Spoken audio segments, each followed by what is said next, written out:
फैगौ 17 डिसेम्बर खालाराव बेखेवगोन संख्रि हाजो पिकनिक स्पटखौ। भारत भुटान सिमानि बागानिया दैमानि खर'आव थानाय संख्रि हाजो पिकनिक स्पटखौ फैगौ 17 डिसेम्बर खालि बेखेवगोन। संख्रि हाजो रोजोब एग्र' टुरिजम क'पारेटिभ ससाइटिनि दैदेननायाव फैगौ 17 डिसेम्बर खालि संख्रि हाजो पिकनिक स्पटखौ बेखेवगोन। संख्रि हाजो पिकनिक स्पटआव दावबायारि रायजो राजा नोंथांमोना गोदान बोसोर बरायनानै फैगौ 17 डिसेम्बर खालारनिफ्राय पिकनिक जाफैनो आरो दावबायफैनो गोसोब्ला नोंथांमोना फैनो हासिगोन।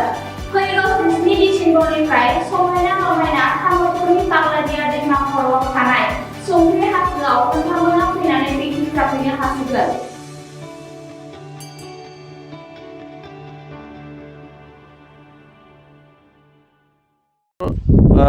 এবার আমার সংখ্রি হাজো পিকনিক স্পট 3 বছৰত ভৰি দিলে। এবার আমি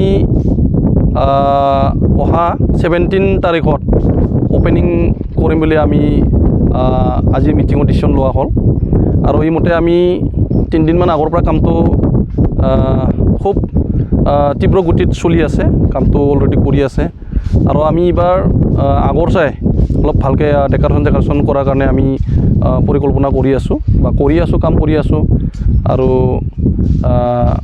এই চেগতে মই চবক ৰাইজক আমাৰ অসমবাসী ৰাইজক অনুৰোধ জনাইছোঁ যে আমাৰ ইয়াত পিকনিক খাৱাৰ কাৰণে যথেষ্ট সুবিধা আছে। পানীৰ কাৰণে টেনশ্যন ল'ব লগা নাই।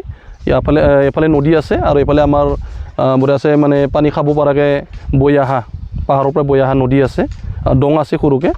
তো মই চবকো অনুৰোধ জনাইছোঁ যাতে ইয়াত পিকনিক খাৱাৰ কাৰণে আমাৰ যথেষ্ট ভাল জাগা। তো চবকো মই এইবাৰ 17 তাৰিখৰ পৰা পিকনিক খাৱাৰ কাৰণে নিমন্ত্ৰণ জনাইছোঁ।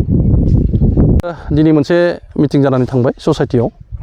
जोङो संख्रि हाजो पिकनिक स्पटखौ फैगौ डिसेम्बर दाननि 17 खालाराव बेखेवनो थाखाय जोङो थियारि खालामबाय आरो जोङो साननैसो सिगांनिफ्राय जों खामानिखौ गोख्रों भाबैनो जों मावगासिनो दङ। जों खामानिया अलरेडि जोबसिगोन। जोङो एसे देग्लाय आगोलनिख्रुइ एसे डेकरेशनफोरखौ एसे बारायनानै मोजां जोङो पार्क बायदि बानायनानै सेल्फि टेल्फि लानो हानाय जों सुबिदा खालामनो नागिरदों आरो बेयाव जोंहा पिकनिक जानायनि थाखाय गोबां सुबिदा दङ। दैनि थाखाय जोङो आंखाल गैया आरो जोङो मोननै साइडआव जोंहा दै दङ, ओरै दैमा दङ, ओमफ्राय नै बेक साइडआव जोंहा मोनसे लोंनो हानाय हाजोनिफ्राय बोहैबोनाय मोनसे दै दङ दंग, बेनिफ्रायबो जों दैखौ लोंनो हायो। थ' आं बे समाव आङो गासै जोंनि आसामनि रायजो राजा, जोंनि बिटिआरनि गासै रायजो राजाफोरखौ खावलायहरो जे जोंहा बेयाव जुदि सोरबाफोर पिकनिक जानो जुदि गोसो गुदुं जानानै दंबा जों फैनो हानाय जों सुबिदाखौ जों खालामना होबाय। लामाफोरा जोंहा आगोलनिख्रुइ एसे मोजांसिन जाबाय, फैनो हायो मोजाङै। बास फैयो, थांनाय बोसोरावबो गोबां बास फैदों, बास फैजायो आरो जों फैनायनि थाखाय जोङो बिथिं ओरै रङियाथिं फैयोब्ला रङियानिफ्राय जोङो तामुलपुरनिफ्राय जोङो भुटाननिफ्राय डाइरेक्ट जोङो ओरै पार्किजुलिथिं फैनानै जिथु जोंहा मोनसे पाहारपुर होननाय जायगा दङ, बे पाहारपुर मोनोब्लानो डाइरेक्ट सफैयो आरो ओरै नलबारिथिंबो फैजायो। नलबारिनिफ्राय जोङो डाइरेक्ट ओरै सुखि थांनाय लामाथिं फैनानै बै नबस्तिनिफ्राय गावस्रा बुनानै राइट साइडआव गावस्रायोब्ला जेरै पार्किजुलि मोनफैखायो, ओमफ्राय जोंनि जायगायाव फैनो हायो आरो। जायखिजाया आङो दिनै गिबि बर्मानिफ्राय फैदों, बेनिफ्राय जोंहानि तामुलपुरनि, बेबो तामुलपुरनि, ओमफ्राय जोङो दिनै साथामजों फैदों आरो। ओमफ्राय दावबायनो फैनानै बिराद मोजां नांदों। संख्रि हाजो ना मा होनोंनो, बेनिफ्राय जाहैबाय दा भुटान बर्डार, ओमफ्राय ओरै हाजो सेर सेर दैबो दङ, बिराद मोजां आरो बेरायनो फैनानै मोजां नांदों।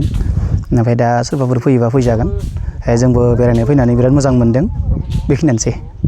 पिकनिक जानो फैदोंना ओरैनो बेरायनोल' फैदों? पिकनिकबो जानो फैदों आरो बेरायनोबो फैदोंमोन जोङो।